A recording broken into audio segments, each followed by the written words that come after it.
Pastor Gabriel, última pergunta, para complicar um pouquinho. A impecabilidade de Jesus ela é clara nas Escrituras. Jesus, ele poderia ter pecado? O que você pensa acerca disso?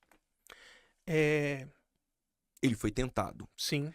Ele poderia ter cedido? Não, poderia estar no campo hipotético. Uhum. É só um pensamento. Sim. Existe essa discussão.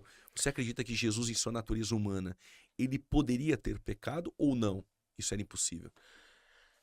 Quando nós vemos ali o processo de encarnação do Verbo de Deus, em textos como Filipenses 2, 5-9, né, que mesmo sendo Deus, não considerou que o ser igual a Deus era algo que deveria apegar-se, mas a si mesmo se esvaziou, assumindo a forma de servo, né? Também a Escritura vai dizer que em Cristo em tudo foi tentado, mas sem pecar.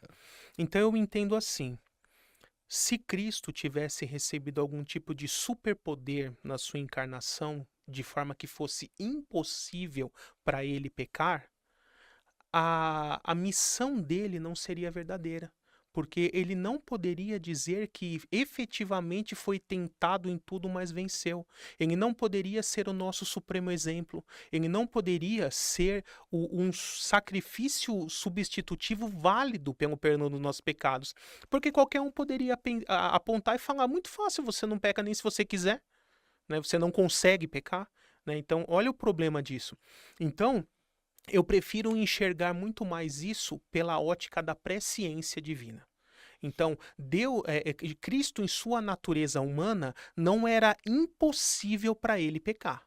Existia dentro da natureza a possibilidade dele vir a pecar. Isso não era impossível para ele.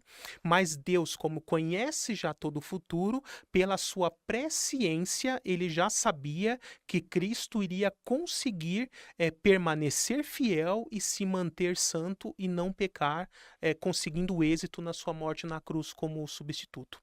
Né? E aí, só estendendo um pouquinho... Fique à vontade. Eu já vejo essa mesma lógica, por exemplo, a gente costuma dizer que a presciência divina é a chave micha da teologia, porque tudo você entendendo bem a doutrina da presciência, você consegue encaixar sem cair em determinação. Por exemplo, Judas.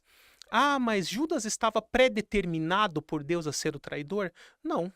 Deus, pela sua presciência, já sabia que Judas voluntariamente iria querer trair Jesus e efetivamente iria fazê-lo. E é por isso que Deus já pôde no Antigo Testamento profetizar que o Messias seria traído por um amigo próximo e sabia que era Judas. Como diz lá em João 6, Jesus, quando conheceu Judas, já sabia que um deles era o diabo, está escrito desse jeito ali, né, se referindo a Judas. Mas não porque Deus forçou Judas a trair, mas porque pela presciência já sabia que Judas iria traí-lo. Isso a gente aplica também, por exemplo, ao anticristo. Como é que a gente sabe que o anticristo não vai poder se arrepender e não vai ser salvo? Porque pela presciência Deus já sabe que o anticristo levará a sua missão de rebeldia contra Deus até o fim. Glória a Deus.